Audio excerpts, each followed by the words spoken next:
फूलन ने एक सार्वजनिक भाषण में अपनी बात रखते हुए कहा था, मैंने कई बार सोचा कि आत्महत्या कर लूं, फिर सोचा कि मरती तो लड़कियां रोज हैं।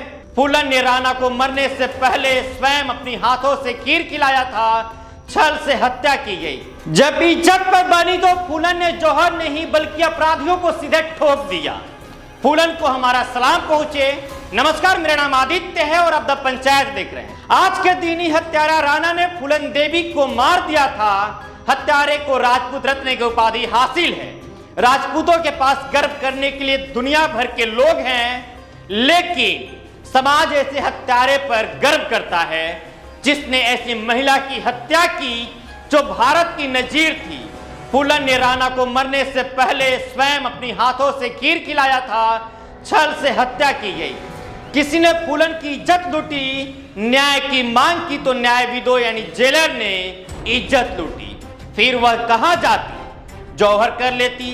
फूलन ने ऐसा नहीं किया, उसने वह किया जिससे दशकों तक बलात्कारियों के अंदर दहशत कायम रखा। उसने सीधे ठोक दिया। फूलन पर गर्व न करे तो किस पर करे। फूल जैसे फूलन को शहादत दिवस पर सादर नमन। अभी ठीक से बचपन खत्म भी नहीं हुआ था कि फूलन पर लैंगिक अत्याचार शुरू हो गया। एक बार शुरू हो गए ऐसे हमलों पर विराम तभी लगा जब फूलन ने बेहमई को अंजाम दिया। अतः यह सेल्फ डिफेंस के अलावे कुछ नहीं था, यह आत्मरक्षा में मिनिमम हिंसा का प्रयोग था। इससे कम डोज बेअसर रहता। फूलन ने एक सार्वजनिक भाषण में अपनी बात रखते हुए कहा था, मैंने कई बार सोचा कि आत्महत्या कर लूं, फिर सोचा कि मरती तो लड़कियां रोज हैं। रावण ने सीता हरण किया तो लोग आज भी उसका पुतला जलाते हैं।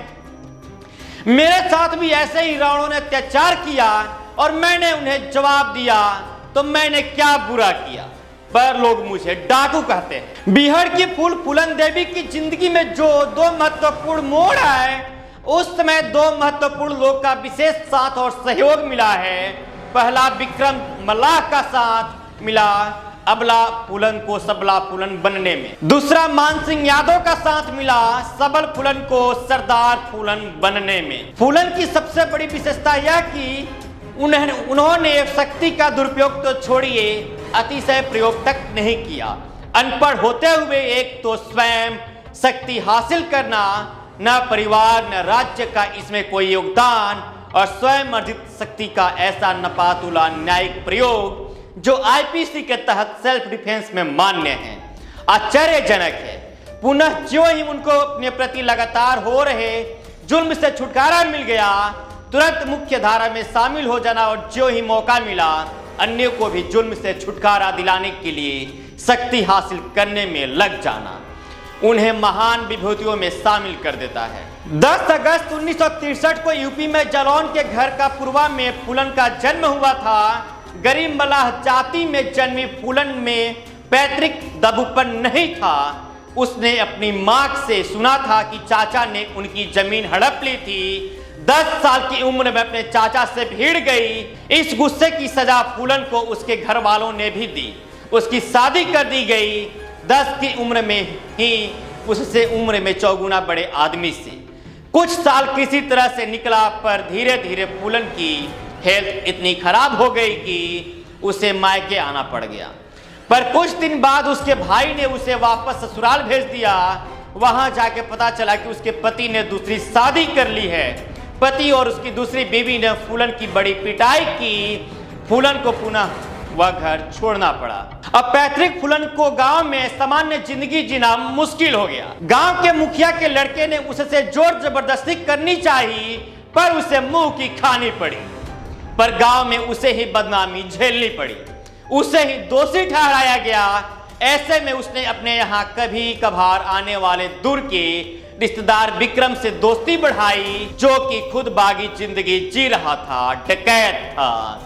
धीरे धीरे फूलन की उससे नजदीकी बढ़ी और साथ घूमने लगी।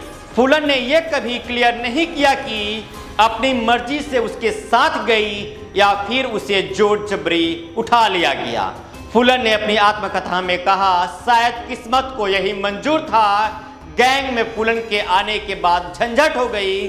सरदार बाबू गुजर फूलन पर आसक्त हो गया। इस बात को लेकर विक्रम मल्लाह ने उसकी हत्या कर दी। अब फूलन विक्रम के साथ रहने लगी। अब श्री राम ठाकुर और लाला ठाकुर का गैंग ने विक्रम मल्लाह को मार दिया और फूलन को किडनैप कर बेहमई में 3 हफ्ते तक बलात्कार किया। यह फिल्म बैंडिट क्वीन में दिखाया गया है, पर माला सेन की फूलन के ऊपर लिखी किताब में फूलन ने इस बात को कभी खुल के नहीं कहा है। फूलन ने हमेशा यही कहा कि ठाकुरों ने मेरे साथ बहुत मजाक किया। इसका यह भी नजरिया है कि बलात्कार एक ऐसा शब्द है जिसे कोई औरत कभी स्वीकार नहीं करना चाहती। यहां से किसी तरह छूटने के बाद फूलन को मान सिंह यादव नामक डाकू का साथ सहयोग मिला। उसकी सहायता से फूलन ने अपना स्वयं का गैंग बनाया और 1981 में फूलन बेहमई गांव लौटी और गांव से 22 ठाकुरों को निकालकर सीधे गोली मार दी। यही वो हत्याकांड था जिसने फूलन की छवि एक खूंखार डकैत की बना दी। चारों ओर कोहराम मच गया और यूपी के मुख्यमंत्री बीपी सिंह को बेहमई कांड के बाद रिजाइन करना पड़ा था। 2 साल बाद फूलन मध्य प्रदेश के मुख्यमंत्री अर्जुन सिंह के सामने आत्मसमर्पण करने के लिए राजी हो गई। बिना किसी मुकदमा के 11 साल जेल में रखा गया। उसके बाद मुलायम सिंह की सरकार ने 1993 में उन पर लगे सारे आरोप वापस लेने का फैसला लिया। 1994 में फूलन जेल से छूट गई। बेहमई कांड के पूर्व से ही उनके साथ साय की तरह रहने वाले मान सिंह यादव फूलन के साथ ही सरेंडर किए थे, पर उनसे 1 साल पहले ही जेल से रिहा कर दिए गए थे। कहते हैं जेल में दोनों ने शादी कर ली थी और पति पत्नी की तरह रहते थे। अरुंधति रॉय ने लिखा है, जेल में फूलन से बिना पूछे ऑपरेशन कर उनका यूटेरस निकाल दिया गया था। डॉक्टर ने पूछने पर कहा अब ये दूसरी फूलन नहीं पैदा कर पाएगी। एक औरत से उसके शरीर का एक अंग बीमारी में ही सही पर बाहर कर दिया जाता है और उससे पूछा भी नहीं जाता। बिना मुकदमा चलाए 11 साल तक जेल में रहने के बाद फूलन को 1994 में मुलायम सिंह यादव की सरकार ने रिहा कर दिया। फूलन ने अपनी रिहाई के बाद ब्राह्मण संस्कृति त्याग कर बौद्ध संस्कृति को अपनाकर घर वापसी किया।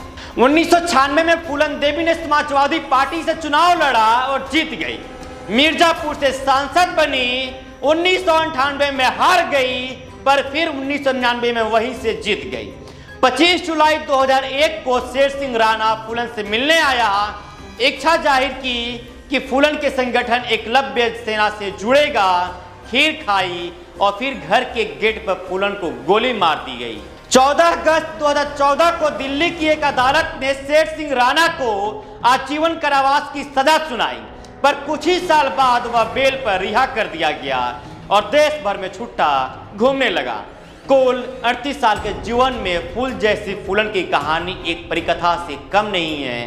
तो चलिए फिलहाल इस वीडियो में इतना ही। मेरा नाम आदित्य है, आप द पंचायत देख रहे थे। अभी तक हमारे चैनल पर नए हैं तो चैनल को सब्सक्राइब कर लीजिएगा, वीडियो को शेयर कीजिएगा और फेसबुक पेज को फॉलो कीजिएगा और कमेंट्स करके जरूर बताइएगा हमारा ये वीडियो आपको कैसा लगा। बहुत बहुत शुक्रिया।